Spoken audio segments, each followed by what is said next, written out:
وصار الدمع يجري يا إلهي وحده لا شريك له وأشهد أن محمدا عبده ورسوله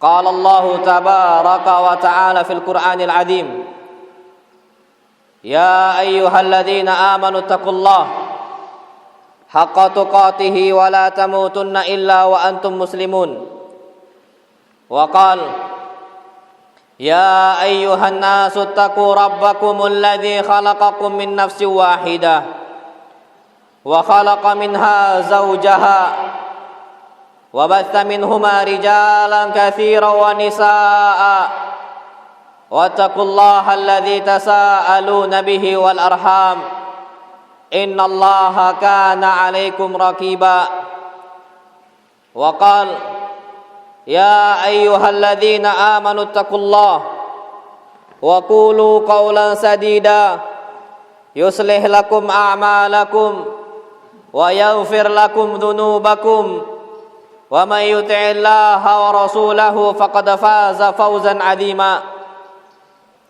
أما بعد فإن أصدق الحديث كتاب الله وخير الهدى هدى نبينا محمد صلى الله عليه وسلم وشر الأمور محدثاتها وكل محدثة في الدين بدعة وكل بدعة ضلالة وكل ضلالة في النار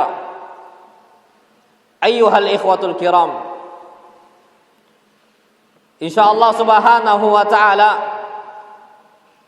pada kesempatan kali ini karena bertepatan dengan tahun ajaran baru semua untuk para santrinya, insyaallah subhanahu wa ta'ala kita akan membahas satu hal yang penting tentang permasalahan mu'awwiqat fi talabil ilm, penghalang-penghalang seseorang sehingga enggak bisa mendapatkan ilmu dan keberkahan ilmu. Ayyuhal ikhwatul kiram, untuk semua para santrinya hendaknya mendengarkan dengan yang baik. Mudah-mudahan Allah subhanahu wa ta'ala memberkahi ilmu kita semua. Para ulama telah menuliskan beberapa hal yang mana itu menjadi penghalang bagi kita untuk mendapatkan ilmu agama Allah subhanahu wa ta'ala, ilmu dari Rasul kita Muhammad sallallahu alaihi wasallam. Pertama adalah al-kibr, sombong, merasa dia itu udah ada ilmunya, udah banyak ilmunya, akhirnya merendahkan orang lain dan dia nggak mendapatkan ilmu. Betapa banyak ketika nasihat datang untuk kita semua menjadi penghalang ilmu tersebut sampai ke hati kita gara-gara sombong. Kita akan mengatakan, siapa engkau? Siapa kalian? Aku udah lama hidup dan sebagainya. Itu kita ucapkan gara-gara sombong. Dan bahkan para ulama mengatakan kesombongan inilah yang menjadikan sebab ilmu itu tertahan dari kita. Disebutkan oleh para ulama, la yanalul ilma mustahin wa mustakbir. Tidak akan mendapatkan ilmu orang-orang yang pemalu, nggak mau bertanya, alasannya karena malu, alasannya karena sungkan, alasannya karena gak enakan. Semua alasan-alasan itu harus dibuang dalam menuntut ilmu. Kita harus mencari ilmu dengan semangat, jangan suka malu-malu. Kalau tak tahu bertanya, karena orang-orang itu gak bakal mendapatkan ilmu jika mereka masih malu kepada guru-guru mereka. Kemudian yang kedua, wa mustakbir, dan orang-orang yang merasa sombong ketika dinasihatin tak mau padahal ada ilmunya. Ini terjadi untuk orang-orang yang lebih tinggi ilmunya dibandingkan orang yang di bawahnya. Anak ambil contoh kakak kelas, tak mau dinasihatin oleh adik kelas. Disampaikan ilmu yang baru, dia merasa kamu siapa. Itu terjadi, na'udzubillahi min dzalik. Maka dari itu para ulama mengatakan undur ma qala wa la tandur man qala. Lihat apa yang dikatakan dan jangan lihat siapa yang mengatakan. Ayyuhal ikhwatul kiram, banyak sekali orang-orang yang sombong dalam urusan ilmu, akhirnya Allah rendahkan sehina-hinanya manusia. Sebagaimana sabda Nabi kita Muhammad sallallahu alaihi wasallam, wa innal mar'a idza ta'azzama wa takabbara khafadahu Allah. Sesungguhnya seorang itu jika ta'azzam, merasa azim, merasa udah banyak ilmunya, wa takabbar, akhirnya merasa sombong di atas muka bumi, khafadahullah, Allah akan hinakan dia dan ilmu dia. Tak lagi bermanfaat dia, tak lagi Allah jadikan ilmu dia ilmu yang berkah. Itu kenapa? Ta'azzam wa takabbar, merasa dia itu udah besar di hadapan manusia dan merasa sombong di hadapan manusia.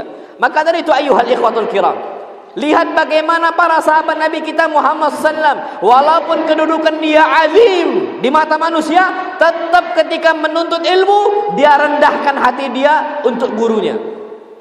Anak ambil contoh Ibnu Abbas radhiyallahu taala anhuma. Kalau ditanya siapa Ibnu Abbas, semua akan mengatakan min kibaris sahabah, termasuk ulama kibarnya para sahabat, padahal dia termasuk umur yang masih kecil. Ibnu Abbas radhiyallahu taala anhuma, orangnya orang yang besar, ulama-ulama besar dari kalangan sahabat Nabi kita Muhammad sallallahu alaihi wasallam. Siapa Ibnu Abbas? Ahlu baitin Nabi sallallahu alaihi wasallam, adalah ahlul baitnya Nabi kita Muhammad sallallahu alaihi wasallam. Dan kita perlu tahu, ahlul bait memiliki kedudukan yang tinggi di sisi umat Islam ketika mereka ini berjalan di atas sunnah Nabi kita Muhammad sallallahu alaihi wasallam. Ternyata ketika dia menimba ilmu, ketika dia menuntut ilmu, dia lepaskan semua hal-hal yang bisa membawa dia kepada kesombongan. Dia datang kepada rumahnya Mu'adz ibn Jabal radhiyallahu taala anhu. Dia datang ke sana, ketika itu dia tidak mau mengetuk pintu Mu'adz. Ketika itu Ibnu Abbas ingin mencari satu hadis dari Mu'adz bin Jabal. Gak mau diketuk, takut mengganggu gurunya. Kalau seandainya dia ketuk, niscaya Mu'adz bin Jabal akan keluar memberikan hadis tersebut.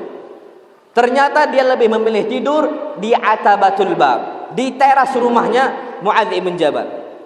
Kemudian ketika dia tidur di sana, keluarlah Mu'adz bin Jabal. Dan terkejut Mu'adz bin Jabal ketika melihat Ibnu Abbas tidur di sana. Tak layak ahlu baitin Nabi sallallahu alaihi wasallam tidur di depan. Kena ghubar, kena panas, kena hal-hal yang betul-betul mengganggu jiwanya Ibnu Abbas. Itu enggak layak bagi Mu'adz bin Jabal. Apa kata Mu'adz? La in tarakta, seandainya engkau ketuk pintu rumah saya, la kharastu, aku bakal keluar langsung di saat ketukan pertama engkau wahai Ibnu Abbas. Kenapa engkau enggak laksanakan? Apa kata Ibnu Abbas? Hakadha umirna an naf'ala bi ulama'ina. Beginilah kami diperintahkan oleh Rasul sallallahu alaihi wasallam untuk berbuat kepada ulama-ulama kami.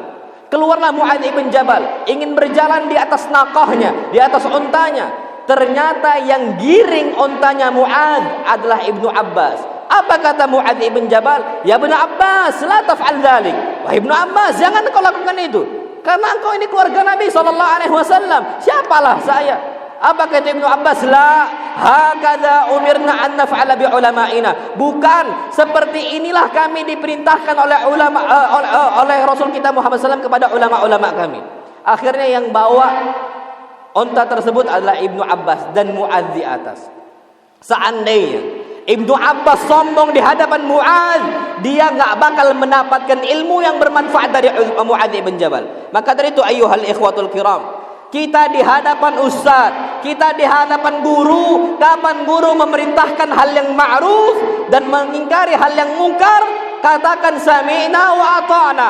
Kami dengar wahai ustaz, kami dengar wahai ustaz, kami laksanakan. Jangan beralasan A, B, C dan D semuanya. Selama hal yang ma'ruf, sami'na wa ata'na. Selama di atas ajaran Rasul sallallahu alaihi wasallam, katakan kami dengar, kami laksanakan. Maka dari itu ayyuhal ikhwatul kiram, tinggalkan sifat kibar.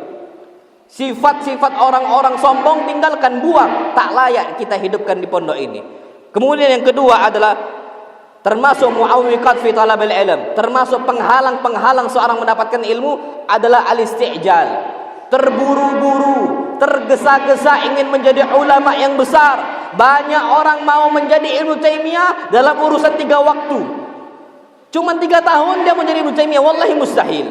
Dia mau menjadi orang-orang yang hafal hadis sampai gelarnya al-hafidz. Contohnya seperti Ibnu Hajar, Al-Zahabi dan sebagainya, dalam ukur 6 tahun saja, wallahi mustahil. Bagaimana para ulama kita zaman dahulu mereka menimba ilmu sampai kapan? Minal mahdi ilal lahdi. Dari sejak ditimang sampai masuk liang lahat, itulah waktu mereka belajar. Tak pernah mereka anak udah selesai belajar di pondok ini 6 tahun sudah, saatnya anak udah ngajar dan nggak mau belajar lagi. Wallahi ya akhi, kita akan mendapatkan keberkahan ilmu selama kita mengajarkan ilmu dan selama kita juga belajar ilmu. Maka dari itu termasuk penghalang menuntut ilmu ingin menjadi ulama besar dalam kurun yang sangat singkat sekali. Maka dari itu disebutkan oleh Muhammad ibn Syihab, dia mengatakan inna hadzal ilm, sesungguhnya ilmu agama ini, in akhadtahu jumlah dhahaba anka jumlah, kalau engkau mau meraup semuanya niscaya dia akan hilang dari engkau secara keseluruhan. Kita mau ngambil seluruh ilmu, pastikan semua ilmu juga akan hilang. Contohnya Al-Quran Al-Karim, merasa bosan, ya Allah kenapa nggak hafal 30 juz dalam 3 tahun? Ya akhi, isbir wa tasabbar, sabar dan belajar untuk bersabar. Kenapa kalau kita mau mengharapkan cepat seperti itu saja? Oke, lihatlah apa yang terjadi. Ternyata menambah hafalan baru lebih mudah dibandingkan murojaah. Allah hilangkan itu. Kita ngambil banyak hafalan baru, ternyata Allah hilangkan juga dengan cara sekaligus. Maka dari itu sabar, cicil sedikit demi sedikit, kita ada masalah sama sekali. Maka dari itu, itulah terjadi istijal. Terutama orang-orang ketika keluar tamat dari pondok, mungkin 6 tahun udah belajar di pondok, langsung tasaddur lil fatwa, langsung dia itu pasang dada untuk berfatwa, mengatakan ini halal, ini haram, ini halal, ini haram. Padahal dia tak selesai kitubul ahadits, kitab-kitab hadis tak dia selesaikan. Min sigharil kitub, dari kutub-kutub yang kecil ataupun kutub-kutub yang besar, tak dia selesaikan. Umdatul Ahkam belum selesai, wala Bulughul Maram belum selesai, walal Muharrar belum selesai, apalagi kitab-kitab ummahatul kutub, Bukhari, Muslim, Tirmidzi, Nasai, Ibnu Majah dan seterusnya. Bagaimana mungkin kita mau tasaddur lil fatwa, kita keluar untuk berfatwa kepada orang-orang awam? Wallahi bahaya ya akhi. Maka dari itu kata para ulama, seseorang itu harus sabar untuk apa? Untuk menimba ilmu. Jangan mustajil, jangan tergesa-gesa. Lihatlah para sahabat Nabi kita Muhammad sallallahu alaihi wasallam. Apa kata Ibnu Abid Dunya, seorang tabi'in yang mulia? Dia mengatakan, adraktu sab'ina min ashabi Rasulillah sallallahu alaihi wasallam. Aku dapati 70 sahabat Nabi sallallahu alaihi wasallam masih hidup. Semuanya adalah sahabat Nabi kita Muhammad sallallahu alaihi wasallam.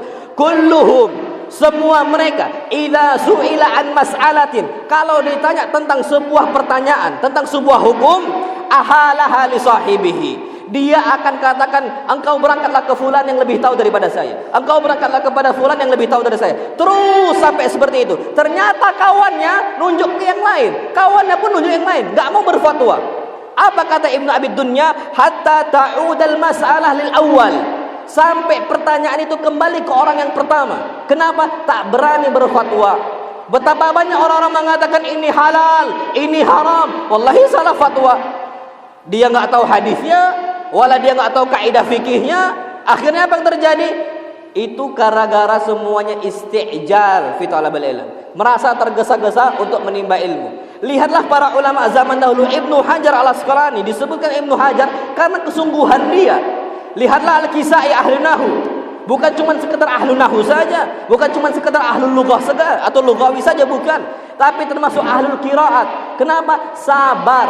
Awalnya dia susah belajar, ya Allah ini nahu kenapa susah seperti ini, sampai akhirnya dia menyerah, bersandar di sebuah dinding, melihat seekor semut, dia berjalan ke atas, membawa makanannya untuk menuju sangkarnya atau sarangnya, ternyata jatuh makanannya, dan dia pun juga turun ke bawah lagi, ngambil terus ke atas, terus ke bawah, terus ke atas, terus seperti itu. Apa kata Al-Kisai? Kalau seandainya semut saja bersabar untuk menimba, untuk mengambil satu makanan sampai ke sarangnya, masa saya tak sabar? Sejak saat itu Al-Kisai balik ke majalisul ilm, akhirnya menjadi ahlu nahu atau menjadi ahlu lughah sampai ahlu qiraat. Itu kata para ulama. Maka dari itu ingat, kita semua harus bersabar, dan waktunya panjangnya, Masya Allah. Kita butuh untuk belajar dengan waktu yang panjang. Lihatlah apa kata Imam Syafi'i rahimahullah dalam diwannya, kita nggak bakal bisa menampakkan ilmu yang banyak kecuali dengan apa? Watulu zaman. Dengan panjangnya waktu, lamanya umur, lamanya waktu, baru kita bisa mendapatkan ilmu yang banyak. Kalau kita cuma 3 tahun stop belajar, 6 tahun stop belajar, wallahi ma yusid aktsar mimma yuslih. Apa yang dia rusak itu lebih banyak dibandingkan apa yang dia perbaiki. Kenapa? Belajarnya nanggung. Maka dari itu ayyuhal ikhwatul kiram, sampai tamat di pondok ini, selesaikan semua dari awal sampai akhir. Jangan keluar-keluar kemana-mana. Belajarlah di sini dari awal hingga akhir. Lihatlah kata Al-Imam Ar-Ramah Murzi, penulis pertama kitab Ulumul Hadis atau Mustalahul Hadis. Beliau mengatakan dalam kitab beliau Al-Muhadditsul Fasil Bainar Rawi wal Wa'i. Apa kata beliau? Anna ahlul hadis, bahwa saya semua para ulama ahlul hadis kanu la yuhadditsuna illa an yablughal mar'u minhum 40 sana. Mereka enggak bakal menyampaikan hadis Rasul kita Muhammad sallallahu alaihi wasallam kecuali umurnya udah sampai 40 tahun baru mereka enggak menyampaikan hadis Nabi. Lihatlah 40 tahun, waktu yang panjang sekali. Namun para ulama laksanakan hal seperti itu. Kenapa? Mereka tahu bahwa waktu belajar itu tak lagi singkat, tapi waktu belajar itu sangat panjang. Harus kita belajar untuk menimba ilmu agama Allah Subhanahu wa taala. Kemudian ayyuhal ikhwatul kiram, yang perlu kita ketahui termasuk muawwiqat fi talabil ilm, penghalang-penghalang kita mendapatkan ilmu adalah kita belajar li talabid dunya, untuk mencari dunia. Wallahi khatir. Ini satu hal masalah yang bahaya sekali. Dari awal sejak sekarang tentukan untuk apa saya belajar, untuk apa saya ke sini pondok ini. Lillah aw lid dunya, untuk Allah atau untuk dunia. Kalau untuk dunia selesaikan, wallahi kita hanya diazab oleh Allah Subhanahu wa taala. Tapi rubahlah niat kita. Kalau seandainya untuk dunia, rubah sekarang untuk Allah Subhanahu wa taala. Kita ngafal Quran untuk Allah, bukan untuk kita berbangga-bangga anak udah hafal 20 juz, anak udah hafal 30 juz. Wallahi la. Tapi untuk Allah Subhanahu wa taala. Kita hafal Quran tujuannya kita gunakan untuk salat di hadapan Allah Subhanahu wa taala. Tujuannya untuk berdakwah kepada Allah Subhanahu wa taala. Lihatlah. Nabi kita Muhammad sallallahu alaihi wasallam pernah mengancam orang-orang yang niatnya salah ketika belajar, duduk di majalisut ta'lim, duduk di majalisul muhadharah, duduk dia itu di ma'had semuanya, niatnya salah. Nabi sallallahu alaihi wasallam sudah ancam. Apa hadis Rasul kita Muhammad sallallahu alaihi wasallam? Man ta'allama ilman, siapa yang menuntut ilmu mimma yubtagha bihi wajhullah, yang harusnya menuntut ilmu kita mencari wajah Allah, ternyata la yata'allamuhu illa liyusiba bihi 'aradan minad dunya, tapi dia tujuannya belajar untuk mendapatkan bagian-bagian dunia yang sangat hina sekali. Lam yajid arfal jannah, dia enggak bakal mendapatkan baunya surga pada hari kiamat nanti. Ayyuhal ikhwatul kiram, sekarang banyak sekali orang-orang berpaling dari Allah. Harusnya niatnya untuk Allah, tapi ternyata niat-niat dia udah berpaling untuk dunia, mencari jamaah, mencari banyaknya orang, mencarinya harta dan seterusnya. Wallahi haram. Kita belajar tujuannya untuk mendakwakan kepada orang.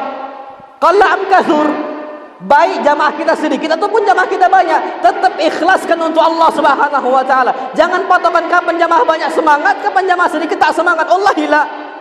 Kita harus semangat untuk Allah Subhanahu wa taala. Qalla am kathur. Lihatlah Nabi kita Muhammad sallallahu alaihi wasallam ketika itu ditampakkan umat Islam ataupun umat sebelum-sebelum kita. Nabi SAW mengatakan faraitun nabiyya wa ma'ahu rahtu. Aku melihat seorang nabi dan segerombolan beberapa orang. Wan nabiyya wa ma'ahu rajul war rajulan. Dan aku melihat seorang nabi bersamanya ada satu orang dan dua orang. Wan nabiyya wa laysa ma'ahu ahad. Dan ada seorang nabi tak ada pengikutnya. Patokan kita itu belajar dan berdakwah bukan banyaknya orang-orang yang kita dakwah. Wallahi bukan. Seandainya itu menjadi patokan, maka niscaya Nabi Nuh adalah nabi yang gagal. Niscaya orang-orang yang tak ada pengikutnya adalah orang-orang yang gagal. Tapi bukan itu patokannya. Patokannya adalah kita terus menyampaikan al-haq, Al-Quran dan As-Sunnah. Kita sampaikan apa yang menjadi kebenaran dari Al-Quran dan As-Sunnah sesuai pemahaman para sahabat. Itu yang menjadi patokan kita. Maka dari itu ayyuhal ikhwatul kiram, juga kita itu memperkaya dunia kita, kehidupan kita dengan cara apa? Agama. Wallahi haram. Ingatkan dari awal seperti ini. Kenapa? Sampai Rasul kita Muhammad sallallahu alaihi wasallam mengatakan wabtaghi muadzinan la ya'khudh min adzanihi ajra. Carilah seorang muadzin la ya'khudh min adzanihi ajra. Dia enggak mengambil upah dari azan dia. Maksudnya jangan jadikan azan ataupun imam sholat menjadi bahan untuk kita mencari dunia, wallahi la. Tapi kapan dikasih walhamdulillah. Tapi kalau kapan tak dikasih kecewa, jangan seperti itu. Itu tujuannya untuk dunia. Untuk apa kita hidup? Lillah. Qul inna salati wa nusuki wa mahyaya wa mamati lillahi rabbil alamin. Katakan salatku untuk Allah. Ana manggil azan untuk Allah, bukan untuk duit. Ana kajian untuk Allah, bukan untuk duit. Kapan jamaah tak mampu untuk mengasih banyak, terima saja dan syukuri walhamdulillah. Kenapa? Mereka masih bisa menghormati para asatidzah. Maka dari itu ayuhal ikhwatul kiram, jangan sampai salah niat dalam belajar. Lihatlah apa kata Sufyan ibn Uyainah. Talabnal uluma li ghairillah fa'abad illa an takuna lillah. Kami dulu mencari ilmu agama gara-gara hal duniawi, bukan untuk Allah, tapi untuk duniawi. Fa'abad illa an takuna lillah. Ternyata ilmu itu enggan masuk ke hati kami kecuali karena Allah saja. Kecuali apa yang didapatkan, yang dicari karena Allah Subhanahu wa ta'ala. Maka dari itu mungkin kalau seandainya kita kenapa susah belajar, mungkin karena ada niat kita itu saingan sama fulan kawan kita. Oh, fulan ternyata ranking 2, saya ranking 3, ana bakal saingan sama dia. La ya akhi, tuntut ilmu karena Allah Subhanahu wa ta'ala. Hafalkan hadis karena Allah, hafalkan Al-Quran juga karena Allah Subhanahu wa ta'ala. Maka dari itu kita perlu perhatikan, kembalikan niat kita hanya untuk Allah Subhanahu wa ta'ala. Dan Allah tahu apa yang ada di hati kita. Wallahu ya'lam ma tukinmus sudur. Allah tahu apa yang kita sembunyikan dalam dada-dada kita. Kemudian ayuhal ikhwatul kiram, yang berikutnya adalah kita meyakini bahwasanya semua ilmu yang kita dapatkan datangnya dari Allah Subhanahu wa ta'ala, bukan dari kita, tapi datangnya dari Allah Subhanahu wa ta'ala. Kenapa? Lihatlah Nabi kita Muhammad sallallahu alaihi wasallam meminta ilmu dari Allah. Apa kata Nabi kita Muhammad sallallahu alaihi wasallam? Beliau mengatakan, Allahumma inni as'aluka ilman nafi'a wa rizqan thayyiba wa amalan mutaqabbala. Ya Allah, aku meminta kepada Engkau ilmu yang bermanfaat. Jangan sandarkan kemampuan kita untuk menimba ilmu, jangan. Kita sandarkan kepada Allah Subhanahu wa ta'ala. Kalau kita bersandar kepada kemampuan kita, wallahi nuhlab, kita akan dikalahkan dengan zaman, kita akan dikalahkan dengan kondisi, karena kondisi umat manusia lemah. Yang menguatkan hanyalah Allah Subhanahu wa ta'ala, Al-Hayyul Qayyum. Allah yang akan menguatkan kita. Lihatlah para ulama, kenapa mereka bisa mampu untuk tidur sampai 3 jam saja dalam sehari. Sampai kita lihatlah Syekh Ibnu Utsaimin tidur cuma 4 jam. Kita walhamdulillah kata sampai 8 jam, sampai 7 jam. Terlalu banyak mereka tidur. Kalau kita tidur 4 jam susah bagi kita. Kenapa mereka bisa? Allah yang bantu. Lihatlah kita ulama zaman kita sekarang, kontemporer sekarang. Ambillah contoh Zakir Naik saja, cuman mengatakan 3 jam saya tidur dalam sehari. Dan ulama-ulama lainnya sangat banyak sekali. Syekh bin Basnya rahimahullah, Syekh Abdurrahman As-Sa'di rahimahullah, hampir rata-rata mereka cuma tidur 3 sampai 4 jam saja. Kenapa mereka kuat dan kita tak kuat? Karena kita sandarkan semuanya kepada kemampuan kita, yang mana kita ini adalah makhluk yang lemah. Maka ucapkanlah kepada Allah Subhanahu wa ta'ala, Ya Allah, la takilni ila nafsi tarfata'in. Ya Allah, jangan serahkan semuanya kepada saya, walaupun cuma tarfata'in, sekejap mata saja. Ya Allah, aku enggak kuat. Serahkan semua kepada Allah Subhanahu wa ta'ala. Maka dari itu ingatlah para ulama, kapan mendapati kondisi susah belajar, enggak faham apa yang dimaksudkan oleh ulama tersebut, mereka berangkat ke masjid salat. Lihatlah Taqiyuddin Ibnu Taimiyah rahimahullah. Taqiyuddin Ibnu Taimiyah rahimahullah, kapan memahami satu hal dan enggak faham, beliau datang ke masjid berdoa kepada Allah Subhanahu wa taala. Beliau salat dulu, beliau berdoa kepada Allah Subhanahu wa taala. Apa yang diucapkan oleh Taqiyuddin Ibnu Taimiyah rahimahullah? Beliau mengatakan, Allahumma ya muallima Adam, alimni. Ya Allah, Zat yang memberikan ilmu kepada Nabi Adam, alimni, berikan ilmu itu kepada saya.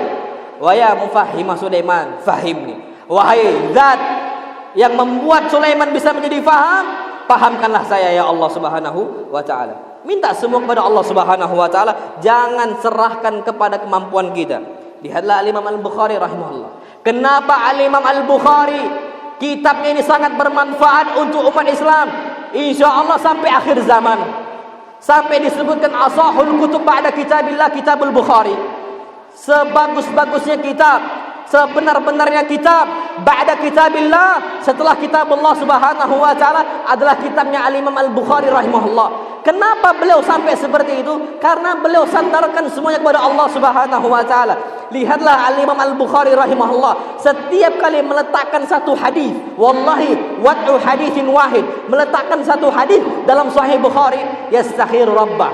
Beliau istikharah kepada Allah, salat 2 rakaat sebelum meletakkan satu hadis. Al-Imam Al-Bukhari serahkan kepada Allah Subhanahu wa taala. Apa yang terjadi? Ternyata Al-Imam Al-Bukhari mendapatkan gelar yang tinggi di umat Islam.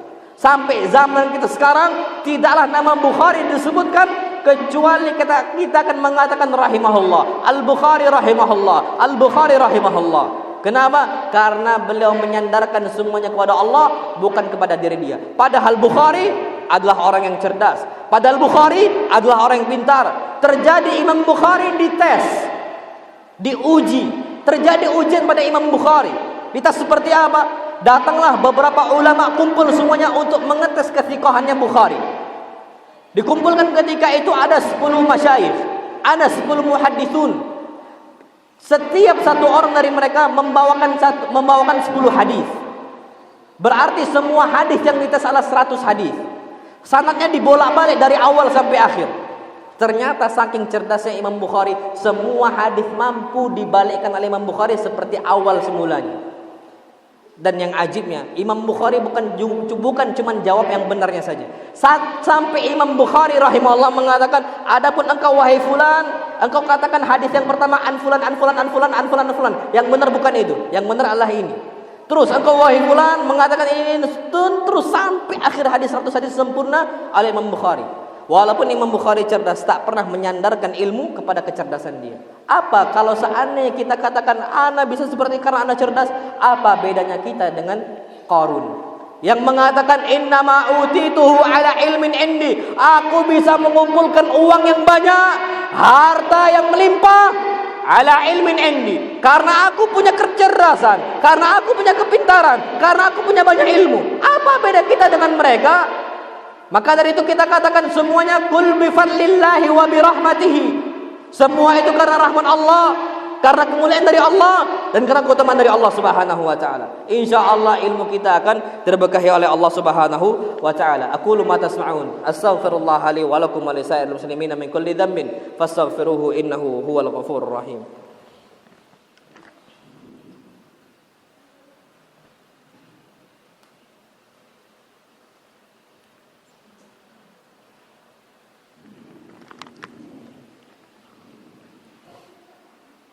Alhamdulillah wassalatu wassalamu ala rasulillah. Ayyuhal ikhwatul kiram, kata para ulama muawwiqat yang berikutnya, kenapa kita itu susah hafal hadis? Kalaupun hafal lupa lagi, kata para ulama, karena ilmu yang telah kita hafalkan, karena ilmu yang telah kita dapatkan tak diamalkan, tak diajarkan. Kenapa para asatidzah kita gampang dan bahkan hafalan hadisnya itu banyak sekali. Bahkan ada di antara ustaz kita, walhamdulillah, hafal Bulughul Maram, mau dibolak-balik gimana pun tetap dihafal. Kenapa bisa sampai seperti itu? Karena ilmu yang ia dapatkan, yang beliau peroleh, diamalkan oleh beliau dan diajarkan untuk orang banyak. Itu kata para ulama. Dan kalau seandainya kita tak mengamalkannya, wallahi pasti lupa. Karena ilmu itu gampang sekali hilang dari manusia. Kalau tak kita amalkan, kalau tak kita berikan untuk orang lain, niscaya akan hilang. Maka dari itu ayyuhal ikhwatul kiram, lihatlah para sahabat Nabi kita Muhammad sallallahu alaihi wasallam yang disebutkan oleh Abu Abdurrahman As-Sulami. Dia mengatakan haddatsanil ladzina kanu min ashabi Rasulillah sallallahu alaihi wasallam. Telah bercerita kepada kami yang mana mereka semua adalah para sahabat Nabi sallallahu alaihi wasallam. Kanu yukri'unana min ashabin Nabi sallallahu alaihi wasallam annahum kanu la yatajawazuna 10 ayat.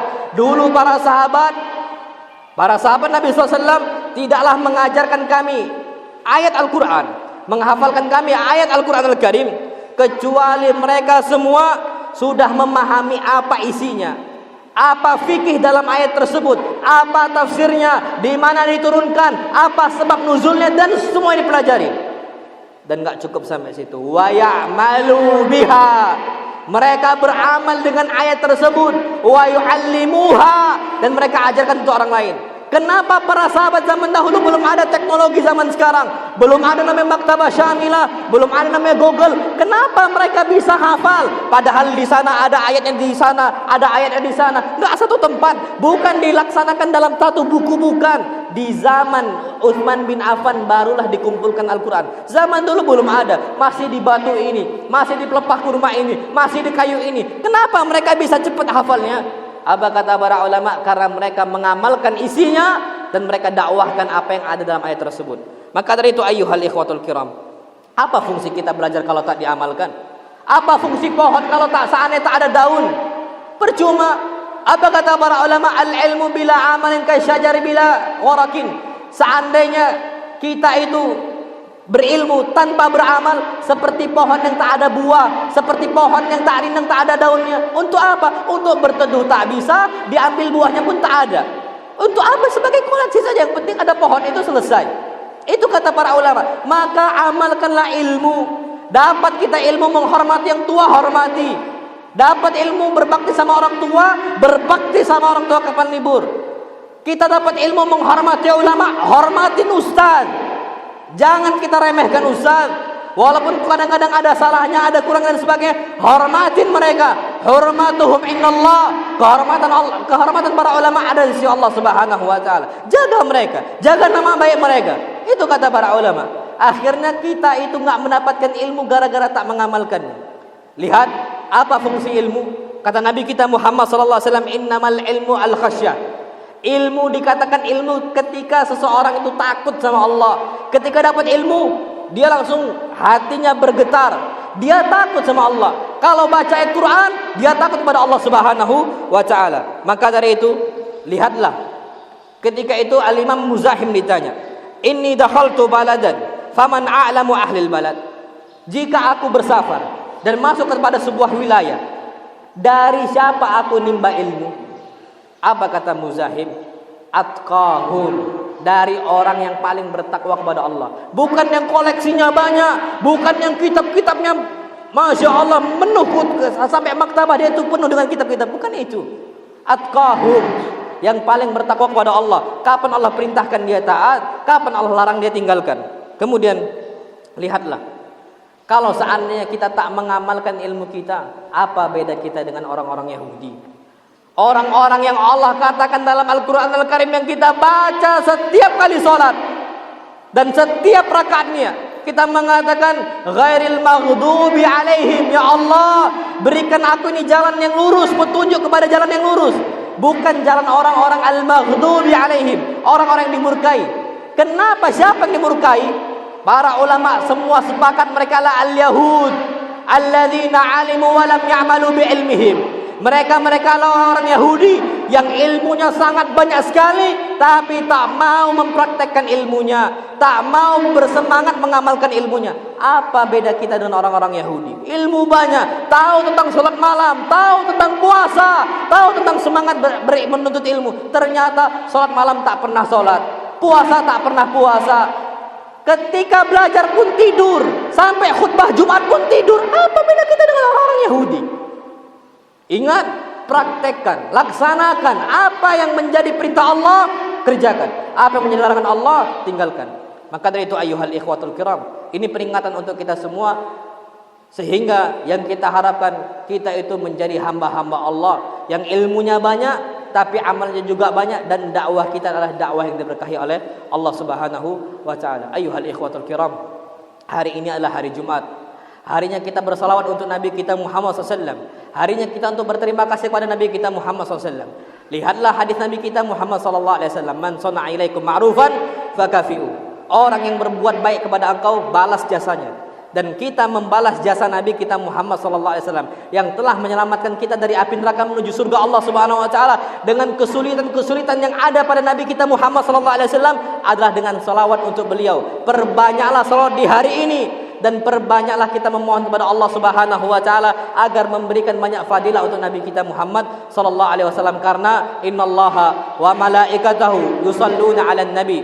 Karena Allah Subhanahu wa taala dan juga seluruh para malaikat dengan jumlah mereka yang sangat banyak sekali, sampai sekarang mereka masih hidup, dari awal penciptaan malaikat sampai akhir nanti semuanya yusalluna 'alan nabi, Mereka semua bersalawat untuk Nabi kita Muhammad sallallahu alaihi wasallam. Maka apa wasiat Allah? Ya ayyuhalladzina amanu sallu alaihi wa sallimu taslima. Wahai orang-orang beriman, dan kita dipanggil oleh Allah Subhanahu wa taala. Dengar apa kata Ibnu Mas'ud, "Idza qala Allah ya ayyuhalladzina amanu fa'ar'i sam'ak." Kalau Allah mengatakan ya ayyuhalladzina amanu, wahai orang-orang beriman, fa'ar'i sam'ak, pasang telinganya. Gunakan telinganya untuk mendengarkan apa wasiat Allah Subhanahu wa taala. Apa kata Allah? Sallu alaihi wa sallimu taslima. Selawatlah untuk Nabi kita Muhammad sallallahu alaihi wasallam dan berikanlah taslim untuk beliau. Allahumma salli ala Muhammadin wa ala ali Muhammad kama sallaita ala Ibrahim wa ala ali Ibrahim innaka Hamidum Majid wa barik ala Muhammad wa ala ali Muhammad kama barakta ala Ibrahim wa ala ali Ibrahim innaka Hamidum Majid.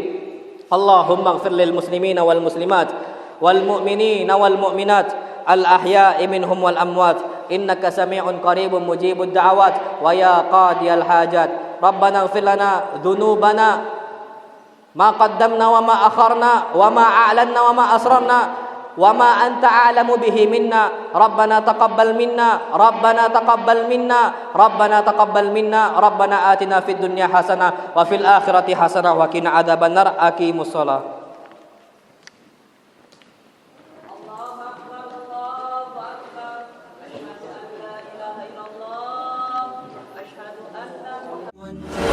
روحي وصار